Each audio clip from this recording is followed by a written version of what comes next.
అసలు మీకు వంట చేయడం వచ్చా? నాకంటే ఇప్పటివరకు రాదనుకోండి. ఎందుకంటే నేను చేయలేదు కాబట్టి, అభ్యాసం చేయలేదు కాబట్టి. చేస్తే ఏదైనా వస్తుంది. సాధారణ పనులు సమకూరు ధరలోనా?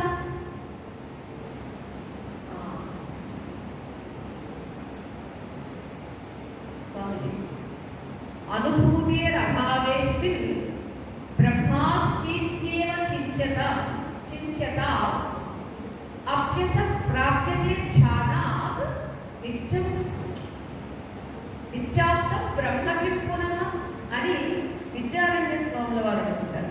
దీని అర్థం ఏమిటంటే, నేను శివస్వరూపాన్ని అనేటటువంటి అనుభవం నాకు లేదు అని అనుకుని నువ్వు కూర్చోవద్దు. ఊరికే అహం బ్రహ్మాస్మి, నీకు బాధ కలిగింది, అహం బ్రహ్మాస్మి, నీకు కష్టం వచ్చింది, అహం బ్రహ్మాస్మి అని చింతన చేస్తూ ఉంటే నీవు బ్రహ్మగా ఉంటావు. ఇవాళ లేటెస్ట్ సైన్స్ లేదా అప్డేట్గా చెప్తూ ఉన్నది, పాజిటివ్గా థింక్ చెయ్యి, పాజిటివ్గా నేను ఎప్పుడు అనుకుంటుంటే పాజిటివ్గానే వస్తుంది. ఎదుటివాడు నీకు నెగిటివ్గా అనుకున్నా అది నీకు అనవసరం, నీవు పాజిటివ్గా ఉండు అని చెప్తున్నారు. అది సాక్ష్యమేమో కానీ ఇక్కడ మాత్రం సుసాక్ష్యం. ఎందుకు తెలుసా? బ్రహ్మ నేనే కాబట్టి. నేను సుధా కావాలి, నేను సుధగా ఉండాలని ఎంతసేపు నేను సుధను కావాలి.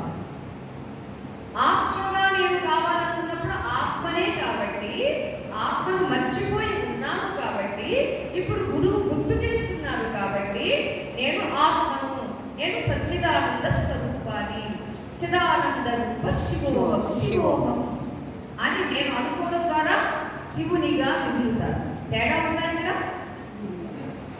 అభ్యస ప్రాప్యతే ధ్యానాత్ అంటారు కదా. అదే ఒక వస్తువుని పొందాలి అంటే, ఒక బిల్డింగ్ని కట్టాలి అంటే నువ్వు పదే పరితపించి దానికోసం ప్రయత్నం చేసి, ఎక్కడో అమెరికాలోనూ, లండన్లోనూ, ఆస్ట్రేలియాలో ఉన్నటువంటి వస్తువుని కూడా నువ్వు పొందుతున్నావే. నిత్యాత్మ బ్రహ్మకి కూడా అరే, నీకు బ్రహ్మ అనేది నిత్యము నీతో ఉంది. అందుకని Swami Vivekananda, god not with you, god along with you.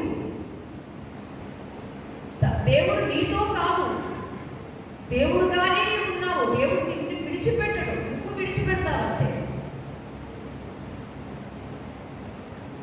భగవంతుడు